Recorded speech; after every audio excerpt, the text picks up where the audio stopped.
KSRTC ബസ്സുകൾ തകരാറിലായി വഴിയിൽ കിടക്കുന്ന സംഭവങ്ങൾ ഏറുന്നു. കെ.എസ്.ആർ.ടി.സി ബസ്സുകളിൽ വിശ്വസിച്ച് യാത്ര ചെയ്യാനാകുന്നില്ലെന്ന് യാത്രക്കാർ.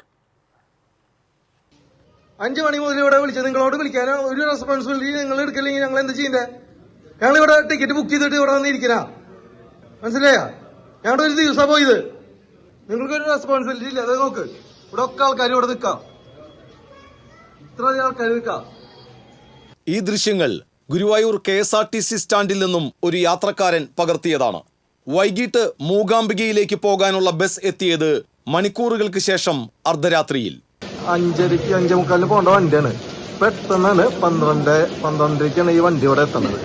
ഈ നേരം വരെ ഞങ്ങളിവിടെ പോസ്റ്റ് ആക്കിയിട്ട് ഉത്തരവാദിത്തം ഗുരുവായൂർ 5:15 എത്തിയതാ. ഇതുവരെ വണ്ടി വരാണ്ട് 12:30ക്കാണ് ഈ വണ്ടി ഇവിടെ എത്തുന്നത്, മനസ്സിലായി? ഇതുവരെ ഒരു ഉത്തരവാദിത്തം ഇല്ലാണ്ട് ഇവിടെ സംസാരിക്കാറുണ്ട്. ഞാൻ അവിടെ സാറിനോട് ഒന്ന് ചോദിക്കുന്നുണ്ട്. സാറേ, ഇതല്ലേ ഞങ്ങളുടെ വണ്ടി? ഇതല്ല വണ്ടി?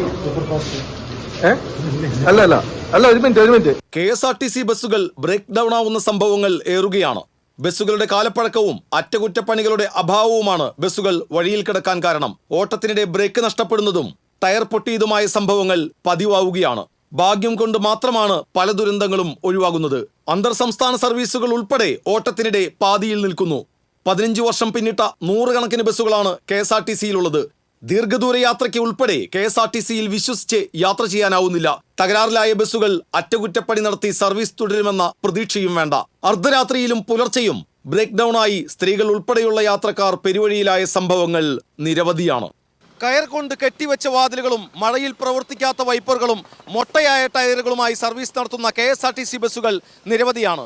യാത്രക്കാരുടെ സുരക്ഷയ്ക്ക് പുല്ലുവില കൽപ്പിച്ചുകൊണ്ട് സർവീസുകൾ തുടരുമ്പോൾ കെ.എസ്.ആർ.ടി.സി ബസ്സുകളിൽ എങ്ങനെ വിശ്വസിച്ച് യാത്ര ചെയ്യും എന്ന് ചോദിക്കുകയാണ് ജനം. TCVക്ക് വേണ്ടി ക്യാമറമാൻ ആഷിഖിനോടൊപ്പം മുകേഷ് ലാൽ.